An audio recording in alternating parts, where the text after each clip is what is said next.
హే guys, ఎలా ఉన్నారు? Welcome to my channel. Hanuman Jayanti అని టెంపుల్కి వెళ్దామని ప్లాన్ చేసుకున్నామండి. ఇక్కడ చూస్తే ఇంత పెద్ద క్యూ. ఈ క్యూని చూసి వెనక్కి అయితే వెళ్ళలేం కదండి. సో అలా క్యూలో ఒక 30 మినిట్స్ అయితే వెయిట్ చేశాక ఫైనలీ దర్శనం అయితే చేసేసుకున్నామండి.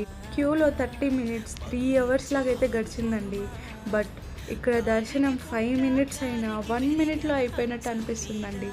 ఎవరెవరైతే హనుమాన్ జయంతికి టెంపుల్కి వెళ్ళలేకపోయారో ఈ వీడియోలు చూసి గట్టిగా మీ కోరికలన్నీ కోరేసుకోండి, అన్నీ తీరిపోతాయి. తదాస్తు. నెక్స్ట్ పూజారి గారు మేము ఇచ్చిన కవర్ని దేవుడి పాదాల దగ్గర పెట్టేసి తర్వాత మాకైతే తిరిగి ఇచ్చేసారండి. ఒక ప్రదక్షిణ చేసుకొని వెళ్తుంటే ఇక్కడ ఒక విగ్రహం అయితే కనిపించిందండి. ఇది ఏ దేవత విగ్రహమో కమెంట్ చేసేయండి, చూద్దాం ఎవరికైనా తెలిస్తే. నెక్స్ట్ అక్కడే వెంకటేశ్వర స్వామి పటం చాలా బాగా నచ్చిందండి.